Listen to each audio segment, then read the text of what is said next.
Hello students, जैसा कि हम लोग reflection and refraction of light chapter पढ़ रहे थे, जो फिजिक्स का फर्स्ट चैप्टर है। इसमें हम लोग देखे थे, हम लोग क्या पढ़े हैं। हम अभी पिछले क्लास में हम स्टार्ट किए थे image formation by concave mirror, कि कनकेव मिरर पर इमेज का फॉर्मेशन कैसे होता है। इमेज का फॉर्मेशन मतलब कि कोई अगर ऑब्जेक्ट कहाँ रखा गया है तो इमेज उस कनकेव मिरर पे जो ऑब्जेक्ट जब पड़ेगा तो इमेज कहाँ बनेगा, ये हमें पढ़ना है। ठीक है, तो हमने इसका 2 केसेस बताए थे कि कनकेव मिरर पे जो इमेज का फॉर्मेशन होते हैं उसके 6 केसेस होते हैं। हम लोग 2 केसेस पढ़ लिए थे। ठीक है, अब यहाँ पर हमें थर्ड केसेस से पढ़ना है। तो थर्ड केसेस यहाँ पे क्या है? थर्ड केसेस है कि if the object is placed between focus and centre of curvature, यदि ऑब्जेक्ट को मतलब वस्तु को कहाँ रखा गया? फोकस और सेंटर ऑफ कर्वेचर के बीच में रखा गया है। जब वस्तु को वक्रता केंद्र और फोकस के बीच में रखा गया है। ये फिगर से जो समझाएंगे वही सेम है, उसी को लिख दिया गया है। यहाँ पर हिंदी में भी लिख दिया गया, फिगर समझ लेते हैं। लिखने के जस्ट बाद फिगर बनेगा, तब जाके प्रॉपर्टीज ऑफ इमेज लिखा जाएगा, मतलब ये पहले लिखा जाएगा। अब यहाँ पे फिगर देखिए, क्या बोला था कि ऑब्जेक्ट को कहाँ रखा जाएगा। जैसे कि हम जान रहे हैं कि ये क्या कनकेव मिरर है, ये प्रिंसिपल एक्सिस है। इसके मिड पॉइंट को, प्रिंसिपल एक्सिस मिरर को जिस पॉइंट पे कट करती है वही होता है पोल, मतलब मिड पॉइंट। अब हम जानते हैं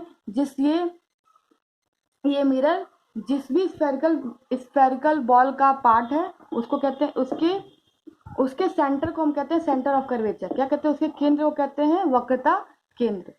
ठीक है, और ये हो गया फोकस, इनके बीच वाला रेडियस ऑफ कर्वेचर का मिड पॉइंट क्या कहलाता है? फोकस कहलाता है। ठीक, ये हो गया फोकस। अब क्या ऑब्जेक्ट को क्या किया गया है? सेंटर ऑफ कर्वेचर मतलब वक्रता केंद्र और फोकस के बीच में रखा गया। ये हो गया आप लोग का ऑब्जेक्ट। अब इस कंडीशन में इमेज कैसा बनेगा? तो होता क्या है, एक जो लाइट होता है वो हम क्या करते हैं? प्रिंसिपल एक्सिस के पैरेलल इंसिडेंट करते हैं। केस पढ़े होंगे कि बताया गया था जब भी कोई लाइट प्रिंसिपल एक्सिस के पैरेलल क्या होती है? इंसिडेंट होती है, तो वो कहाँ पे जाकर मिलती है? तो उसका जैसे कि अगर इस वस्तु के समांतर मतलब इस प्रिंसिपल एक्सिस मुख्य अक्ष के समांतर अगर पैरेलल हम लाइट इंसिडेंट करेंगे तो हम जानते हैं कि जैसा बताया गया था कि जब भी लाइट क्या होती है? प्रिंसिपल एक्सिस के पैरेलल इंसिडेंट होती है, तो वो जाकर कहाँ मिलती है? फोकस पर जाकर मिलती है। ठीक है, वो जाकर मिलेगी फोकस पर। मतलब कि ये ऑब्जेक्ट है और ये प्रिंसिपल एक्सिस के पैरेलल यहाँ से लाइट क्या हो रही है? इंसिडेंट हो रही है, तो ये जाकर कहाँ मिलेगा? इसका रिफ्लेक्शन कहाँ होगा? फोकस पर होगा। ये हो गया फोकस पर, मतलब ये रिफ्लेक्ट होकर कहाँ चली गई? फोकस पर चली गई। अब एक और हम जानते हैं कि इमेज बनने के लिए क्या होना चाहिए? दो रिफ्लेक्टिंग रेज मीट करना चाहिए। दो रेज जहाँ मिलता है वहीं पर इमेज क्या होता है? इमेज का फॉर्मेशन होता है। अब इस ऑब्जेक्ट से अगर फोकस से, जैसे कि ये थोड़ा दूर चला गया है, यहाँ से फोकस से होते हुए कोई रेज जाए तो हम जानते हैं कि उसका रिफ्लेक्शन कहाँ होता है? प्रिंसिपल एक्सिस के पैरेलल। उसका रिफ्लेक्शन कहाँ हो जाएगा? प्रिंसिपल एक्सिस के पैरेलल। तो जैसे ही ये फोकस से होकर जाएगी और मिरर पे पड़ी, वैसे ही रिफ्लेक्ट क्या हो जाएगी? प्रिंसिपल एक्सिस के पैरेलल। जैसे कि फोकस से होकर अगर मिरर पड़ी यहाँ पर, तो तुरंत उसका रिफ्लेक्शन कहाँ हो जाएगा? ये प्रिंसिपल एक्सिस के पैरेलल। और इस कंडीशन पे जो इमेज बनता है वो सेंटर ऑफ कर्वेचर के पीछे, बिहाइंड द मिरर, मतलब सेंटर ऑफ कर्वेचर के पीछे, यहीं पे तो दोनों लाइट क्या हुए? इंटरसेक्ट हुए ना, प्रतिच्छेद किए। वहीं पर क्या होगा? इमेज का फॉर्मेशन होगा। मतलब दोनों रेज आकर कहाँ मिले? इस सेंटर ऑफ कर्वेचर। मतलब इस कंडीशन पर इमेज कहाँ बनता है? सेंटर, वक्रता केंद्र के पीछे बनता है, मतलब सेंटर ऑफ कर्वेचर के पीछे बनेगा। और देख रहे हैं ना, इमेज ऐसे था, ठीक है, अपवर्ड था। अब क्या हो गया? अब एरो नीचे दिखा रहा है, इसका मतलब इमेज क्या बना? इन्वर्टेड बना है। इस कंडीशन में होता है, जब भी कोई ऑब्जेक्ट सेंटर ऑफ कर्वेचर और फोकस पे रखा जाता है, तो जो इमेज बनता है वो बिहाइंड द मिरर के पीछे behind the centre of curvature के पीछे बनता है। और क्या बनता है? रियल बनता है। रियल बन रहा है ना, दोनों मीट कर रहा है, यहाँ पर रियल बनता है और इन्वर्टेड उल्टा बनता है। और जो इसका साइज होता है वो ऑब्जेक्ट के साइज से बड़ा होता है। इमेज का साइज जो होगा वो ऑब्जेक्ट के साइज से बड़ा होगा। तो पोजीशन बोल रहा है कि इस कंडीशन में जो इमेज का पोजीशन वो कहाँ होगा, beyond the centre, centre of curvature, मतलब beyond the centre of curvature, centre of curvature के पीछे। और नेचर क्या होता है, रियल एंड इन्वर्टेड। इमेज का जो नेचर होता है वो रियल होता है, इन्वर्टेड। साइज क्या होता है, लार्जर इन साइज, साइज में वो लार्जर होता है। इसी तरह वक्रता केंद्र के पीछे, वास्तविक और उल्टा। और आकार क्या होता है इसका, वस्तु से बड़ा होता है। ठीक है, इस तरीके से हो गया। अब केस थर्ड हो गया ना, case fourth. If the object place beyond the centre of curvature, beyond the centre of curvature, अगर यदि ऑब्जेक्ट कहाँ हो, अब सेंटर ऑफ कर्वेचर के पीछे रखा गया हो, तब उसका इमेज कहाँ बनेगा। ठीक है, तो ये जो फिगर में समझाएंगे वही लिखेंगे। जो अगर फिगर समझना है, ये पढ़ लेंगे ना तो फिगर समझ आ जाएगा, इसीलिए हम इसको लिख दिए हैं। अब इसमें क्या होगा, क्या ऑब्जेक्ट को हम कहाँ रखा गया है, यहाँ ऑब्जेक्ट है। ऑब्जेक्ट कोई वस्तु को सेंटर ऑफ कर्वेचर के पीछे रखा गया। ठीक है, अब इसमें दो रेज को मीट कराना, जहाँ दो रेज मिलेगा वहीं पर इमेज का क्या होता है, फॉर्मेशन होता है।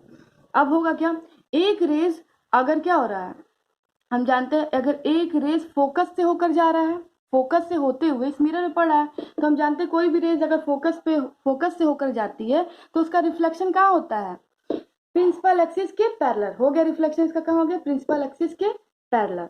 और एक और बात, अगर कोई रेज सेंटर ऑफ कर्वेचर से होकर जाती है, अगर कोई रेज सेंटर ऑफ कर्वेचर से जाती है तो जिस पाथ से आई, जिस रास्ते आई उसी रास्ते वो क्या हो गई, वापस चली गई। तो मतलब कि इस रास्ते आ रही है और जैसे इसमें पड़ी इसी रास्ते क्या हो जा रही है, ये एरो दिखा रहा है किसी रास्ते वापस चली गई। दोनों रेज मीट कहाँ कर रहे हैं, यहाँ पे कर रहे हैं। मतलब कहाँ कर रहे हैं, सेंटर ऑफ कर्वेचर और फोकस के बीच में। मतलब यहाँ पर जो इमेज बनेगा वो सेंटर ऑफ कर्वेचर और फोकस के बीच में बनेगा। ठीक है, इन्वर्टेड बनेगा और रियल बनेगा और छोटा बनेगा, ऑब्जेक्ट के साइज से छोटा बनेगा। ये आप लोग को फिगर देख देख के समझना पड़ेगा। ठीक है, अब हम लोग प्रॉपर्टीज ऑफ इमेज, इमेज की क्या प्रॉपर्टी है भाई, इमेज कैसा बना इस कंडीशन में। तो पोजीशन जो इस कंडीशन में इमेज का होगा वो फोकस और सेंटर ऑफ कर्वेचर के बिटवीन होगा, फोकस और वक्रता केंद्र के बीच में। नेचर क्या होगा, रियल होगा, रियल बन रहा है क्योंकि दो रेज मीट करते हुए दिख रहे हैं। दो रेज इंटरसेक्ट जहाँ करते हुए दिखे वहाँ रियल इमेज बनता है, और जहाँ हमें ऐसा लगता है कि कहीं ना कहीं यहाँ मीट करेंगे वहां पे क्या बनता है, वहां पर इमेजिनरी बनता है। ठीक है, अब यहाँ पे साइज क्या होगा, स्मॉलर इन साइज, इसी तरह आकार होगा छोटा। ये हो गया फोर्थ केस। अब फिफ्थ केस क्या है, if the object on the centre of curvature. अब ऑब्जेक्ट को कहाँ रखा जाए, यदि ऑब्जेक्ट को वक्रता केंद्र पर हो, मतलब अब जो ऑब्जेक्ट रहेगा वो सेंटर ऑफ कर्वेचर पर ही होगा।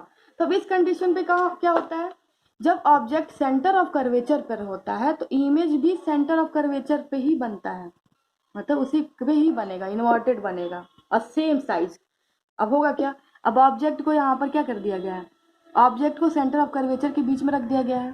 अब होगा क्या, एक लाइट इस पे से एक रेज प्रिंसिपल एक्सिस के पैरेलल पड़ा तो उसका रिफ्लेक्शन हम जान रहे हैं कहाँ होगा, फोकस पे। ये पढ़ा दिया गया है, 4 केसेस पढ़ाए गए थे ना, उस 4 केसेस को अच्छे से पढ़ना पड़ेगा शुरू से, तभी समझ आएगा। प्रिंसिपल एक्सिस के पैरेलल गया, रिफ्लेक्शन कहाँ हो गया, फोकस पे। ठीक, और एक रेज, अब एक रेज क्या हो रहा है, एक रेज जो है वो फोकस पे होते हुए जा रहा है, ज्यादा एक रेज जो है वो फोकस से होते हुए, इस ऑब्जेक्ट से फोकस से होते हुए यहाँ पर मिरर पे पड़ रहा है। तो हम जान रहे हैं जब फोकस से होते हुए मिरर पे पड़ता है तो उसका रिफ्लेक्शन क्या हो जाता है, वो प्रिंसिपल एक्सिस के पैरेलल। तो रिफ्लेक्ट होके कहाँ चला गया, प्रिंसिपल एक्सिस के पैरेलल चला गया। अब प्रिंसिपल एक्सिस के पैरेलल चला गया, मीट कहाँ किए, दोनों रेज यहाँ पर जाकर मीट किए। दोनों रिफ्लेक्टिंग रेज जो भी परावर्तन किरणें थी उन दोनों का प्रतिच्छेद, मतलब उन दोनों का इंटरसेक्शन इस पॉइंट पे हुआ, कहाँ पर, सेंटर ऑफ कर्वेचर पे ही हुआ। तो इमेज कहाँ बनेगा, सेंटर ऑफ कर्वेचर पर। अब पोजीशन, इमेज का पोजीशन कहाँ होगा, एट सेंटर ऑफ कर्वेचर, वक्रता केंद्र पर, इस कंडीशन में। ठीक, नेचर क्या होगा, रियल होगा, रियल बन रहा है, मीट करते हुए दिख रहा है, इन्वर्टेड उल्टा बनता है। साइज, सेम साइज, जितना ऑब्जेक्ट का साइज है उतना ही इमेज का भी साइज है, दोनों का साइज क्या होगा, सेम होगा, same size as that of object, समान आकार, वस्तु की तरह समान आकार का होगा। लास्ट कंडीशन, लास्ट केस है 6। अब ऑब्जेक्ट को कहाँ रखा गया है, if the object placed at focus, यदि वस्तु को फोकस पर रखा गया। अब ऑब्जेक्ट को हम कहाँ रख देंगे, फोकस पर रख देंगे। ऑब्जेक्ट कहाँ चला गया, फोकस पे चला गया, फोकस पे है, ऑब्जेक्ट यहाँ पर है। तो सबसे पहले हम जानते हैं कोई भी रेज अगर क्या होती है, कोई भी रेज अगर पोल से होकर जाती है तो एंगल, तो हम जानते हैं angle of incidence, angle of reflection क्या होता है, सेम होता है।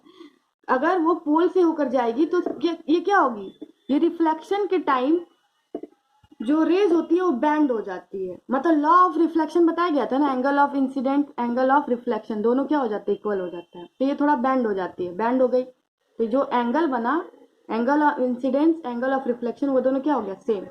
तो इस तरह से पोल से होकर गई तो बैंड हो गई।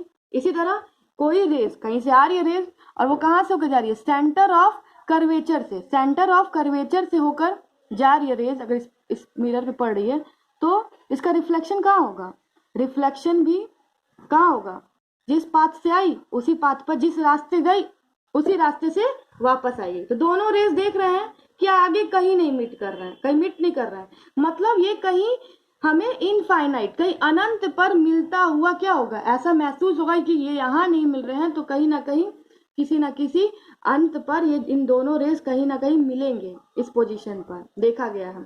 ठीक है, तो पोजीशन क्या होता है, एट इन्फिनिटी। यहाँ पे जो इमेज बनता है वो अनंत पे बनता है, कहीं ये माना जाता है कि कहीं इसका अनंत पे कहीं इमेज बन रहा है, ठीक है, ऐसे बहुत दूर और बनता है, ऐसा इन्फिनिटी पे इमेज बनता ही है। Nature real and inverted, nature जो होता है वो रियल होता है और उल्टा होता है, इमेज का उल्टा बनता है। साइज जो होता है मैग्नीफाइड, मैग्नीफाइड मतलब बहुत ही छोटा साइज होता है, जो इमेज का साइज होगा ऑब्जेक्ट की साइज से बहुत ही छोटा, मतलब मैग्नीफाइड। अब स्थिति अनंत पर वास्तविक और उल्टा, अत्यधिक